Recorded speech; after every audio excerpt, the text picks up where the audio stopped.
खुलुमबाय बेयो बड'लेण्ड इंखं टेलिभिजन दिनै 14 सेप्तेम्बर 2020 बुधबार खालि सानसेनि बरादखौ नोंथांमोननि खाथियाव लानानै फैदों आं सदानन्द दैमारिया सिगां फरायथिन लादों मेष राशि दिनैनि साना जोबोर मोजां गोसोखौ जोबोर गोजोननाय मोनगोन देहाया मोजाङै थागोन अब्लाबो जानाय लोंनायाव सांग्रां जानाया गाहाम बहानिफ्रायबा मोजां खौरां फैगोन रांखावरियाव जोबोर मोजां होनजायो बेफार फालांगियावबो मोजां मुलाम्फा मोननो हागोन नखराव बिसि फिसायनि गेजेराव अनलायनाय फैगोन बहाबा थांनांगौब्ला दिनै जोबोर मोजां बहाबा दावबायहैनोबो हागोन गुबुननि गोसोखौ गोरलैयैनो बोनो हागोन समाजाव मान मोनगोन मावनो लानाय खामानिखौ दिनै गोरलैयैनो मावफुंनो हागोन सोरबा गोजाम लोगोजों हरखाबै लोगो मोनलायगोन समाजाव गोबां लोगो लेवा बांगोन गोसोआ जोबोर रमान्टिक जागोन लाइमोनफोरनि गोसोआ जोबोद गोजोनगोन आरो फरायसाफ्रा फरायनायाव गोसो दुंखांगोन वृष राशि दिनैनि साना बारा मोजां नङा गोसोखौ जोबोर उसुखुथु मोनगोन गुबुननि थाखाय खहा जानांनो हागौ सांग्रां जानाया गाहाम गोसोनि बोलोआ दिनै लोरबां जागोन मावनो लानाय खामानिखौ मावफुंनो हागोन नाथाय गोब्राबै मावनांगोन समाजाव मान मोनगोन रांखावरियाव बारा मोजां नङा बेफार फालांगियाव खहा जानो हागौ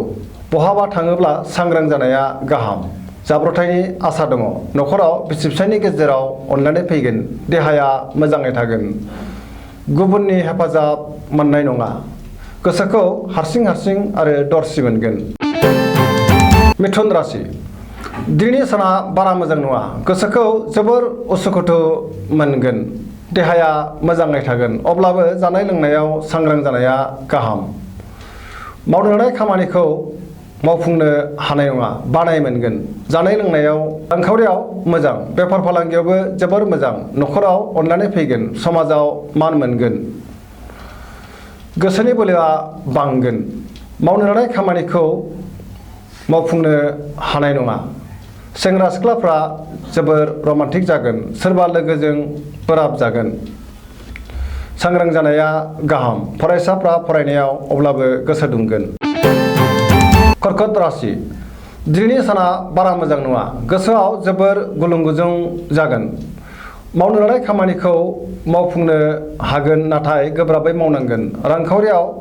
मोजांद्राय नङा नाङा फाङा खरसाया बांगोन बेफार फालांगियाव खहा जागोन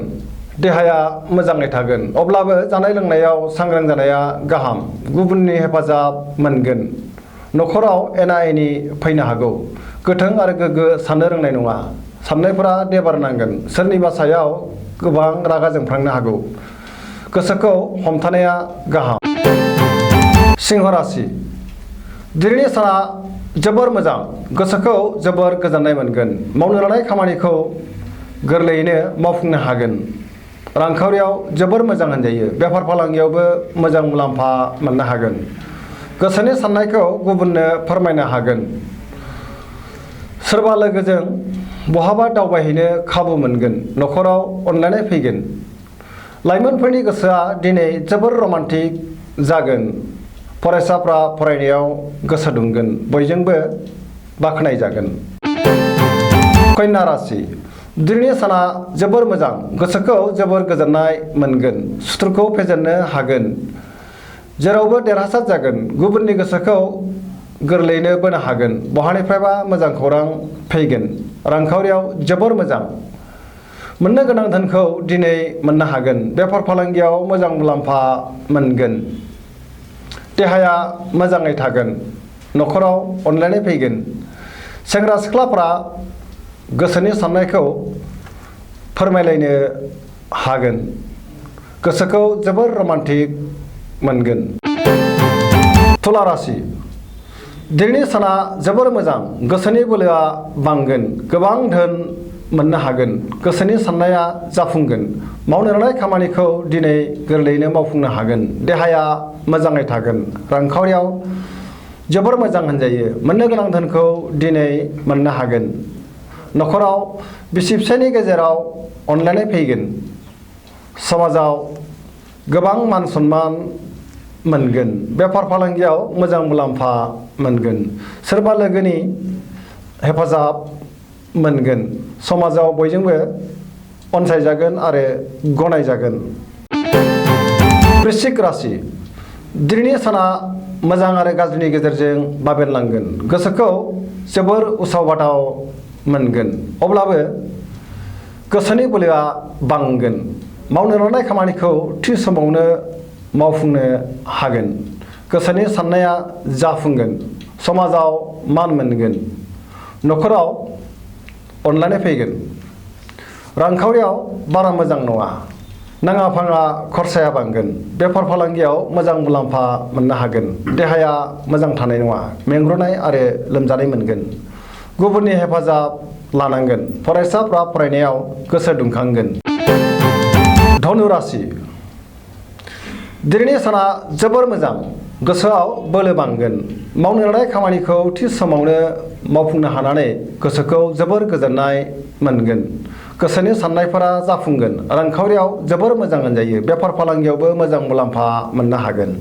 समाजाव गोबां मान सन्मान मोनगोन देहाया दिनै मोजाङैनो थागोन न'खराव अनलायनाय फैगोन सेंग्रा सिख्लाफ्रा गोसोखौ जोबोर रमान्टिक मोनगोन फरायसाफ्रा फरायनायाव गोसो दुंगोन। मकर राशि दिनैनि साना बारा मोजां नङा गोसोनि साननाया जाफुंनाय नङा गोसोनि जिंगाया बांगोन गोसोखौ जोबोर दरसि मोनगोन रांखावरियाव बारा मोजां नङा नाङा फाङा खरसाया बांगोन बेफार फालांगियावबो मोजांद्राय नङा खहा जानायनि सम्भाबना दङ न'खराव अनलायनाय फैगोन बिदा फंबायनि हेफाजाब लानांगोन गोसोखौ जोबोर उरां फारां मोनगोन साननायफोरा देबोरनांगोन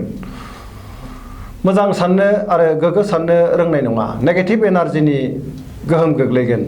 सोरबा लोगोजों एना एनि जानो हागौ सांग्रां जानाया गाहाम आरो गोसोखौ हमथानाया गाहाम। कुम्भ राशि दिनैनि साना जोबोर मोजां गोसोखौ गोजोननाय मोनगोन मावनो लानाय खामानिखौ थि समावनो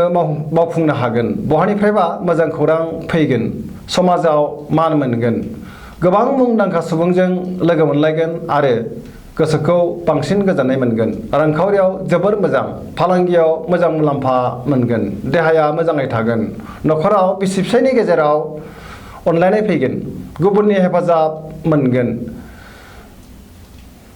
गोग्गो गोसोजों मोजां सानोब्ला इयुनाव गोबां मुलाम्फा मोननायनि खाबु जागोन लाइमोनफोरनि गोसोआ जोबोर रमान्टिक जागोन। मीन राशि दिनैनि साना जोबोर मोजां गोसोआव गोग्गो आरो गोथार साननाय फैगोन गोसोनि बोलोआ बांगोन गोसोनि साननायखौ गुबुननो फोरमायनो हागोन देहाया मोजाङै थागोन रांखावरियाव जोबोर मोजां होनजायो बेफार फालांगियावबो मोजां मुलाम्फा मोननो हागोन न'खराव बिसि फिसायनि गेजेराव अनलायनाय फैगोन गोसोआ जोबोर रमान्टिक जागोन गुबुनजों बाख्नाय जागोन बयजोंबो गोरोबनो रोंगोन। दिनैनि राशि फरायथिनाया एसेनोसै जोबनायाव बेखौनो खावलायो जाहाथे नोंथांमोना सानफ्रामबो जोंनि बे बड'लेण्ड इंखं टेलिभिजनखौ नायबाय थायो आरो साबस्क्राइब खालामो एसेनोसै गोजोन्थों। मोनसे फोसावनाय भारत हादरारि मोसानाय बादायलायनाय बड'लेण्ड डेन्स मास्टार सिजन 1 नि ट्रायल फोसावनाय हाबाफारि खालार 19 सेप्तेम्बर 2020 फुंबिलि 10 रिंगानिफ्राय थावनि बड'लेण्ड इंखं टेलिभिजन हल बिजनी आसाम नायग्रामोननि मुं थिसननाय जागासिनो ट्रायलनिफ्राय फाइनालसिम बांसिन नायग्राया मोनगोन 50,000 रां बान्था साफ्रोम नायग्रामोननो बोथिसे जानाय होगोन नखरैनो नायग्रामोननि थाखाय मोनथाम मासि होनाय जागोन हारसिं नायग्राया मोनगोन मोनसे मासि नखरैनो नायग्रानि खेन्दा 2,500 रां हारसिं नायग्रानि खेन्दा 1,000 रां खालामदो अनलाइन बुकिं www.bodolandinkhongtelevision.com जानबुं नाम्बार 7002254729